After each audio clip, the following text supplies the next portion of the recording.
തീർച്ചയായിട്ടും ഞങ്ങളിപ്പോൾ ക്യാബിനറ്റിലേക്ക് കടന്നു വരികയാണ്. CMP 4ാമത്തെ ഗവൺമെന്റിനെയാണ് CMP പിന്താങ്ങുന്നത്.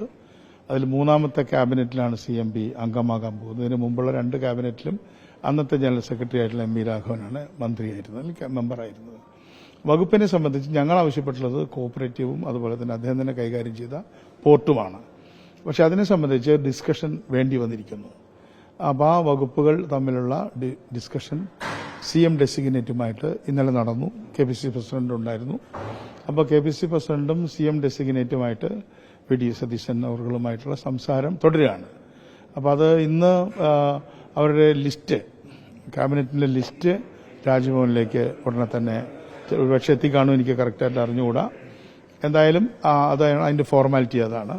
നാളെ 10 മണിക്ക് സത്യപ്രതിജ്ഞ നടക്കും. അതിനു മുൻപോ ശേഷമോ ഈ വകുപ്പുകളുടെ ഡീറ്റെയിൽസ് പറയും. വകുപ്പ് എപ്പോഴും CMന്റെ പ്രൊറഗേറ്റീവ് ആണത്. അദ്ദേഹം തീരുമാനിക്കുന്ന ആളാണ്. വാസ്തവത്തിൽ മുഖ്യമന്ത്രിയുടെയാണ് ക്യാബിനറ്റ്. മുഖ്യമന്ത്രിക്ക് എപ്പോൾ വേണമെങ്കിലും ക്യാബിനറ്റ് മന്ത്രിമാരുടെ വകുപ്പുകൾ ഷഫിൾ ചെയ്യാനുള്ള അധികാരം. ആവശ്യത്തിന് നമ്മൾ ആവശ്യപ്പെട്ട വകുപ്പിനേക്കാളും വലിയ വകുപ്പ് കിട്ടുന്നതാണ് ഇപ്പോഴത്തെ CMPയുടെ പ്രശ്നം. അതുകൊണ്ട് ഞങ്ങൾ നെഗോഷിയേറ്റ് ചെയ്തുകൊണ്ടിരിക്കുകയാണ്. ഞങ്ങൾക്ക് സ്റ്റേക്കുള്ള കോഓപ്പറേറ്റീവ് തന്നെ വേണം എന്ന് ഞങ്ങൾ ശാഠ്യമായിട്ട് നിൽക്കുകയാണ്. Cooperative and ports. ഒരു പാർട്ടി ഒരു MLA ഉള്ള മാണി കാപ്പൻ, അനൂപ് ജേക്കബ് അവരെ സംബന്ധിച്ച് 2 ടേം വ്യവസ്ഥയിൽ വലിയ അസംതൃപ്തരാണ്. അത് പാർട്ടി അറിയിച്ചിട്ടുണ്ട്. അപ്പോൾ അവരുടെ ആ ഒരു പരിഭവത്തെ എങ്ങനെയാണ്? അത് അവരോട് ചോദിക്കൂ. എല്ലാവരും ഉണ്ടാവണമെന്നാണ് ഞങ്ങളുടെ ആഗ്രഹം. എല്ലാവരും വരണമെന്നാണല്ലേ എല്ലാവരും ആഗ്രഹിക്കുന്നത്.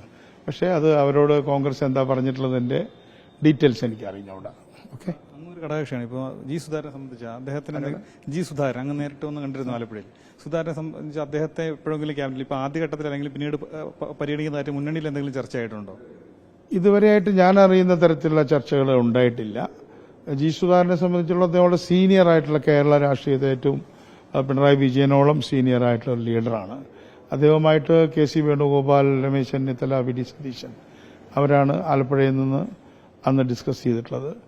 അവരുടെ ഡിസ്കഷൻ തുടരുന്നുണ്ടാവും. അതിനെക്കുറിച്ച് I am not informed. Thank U.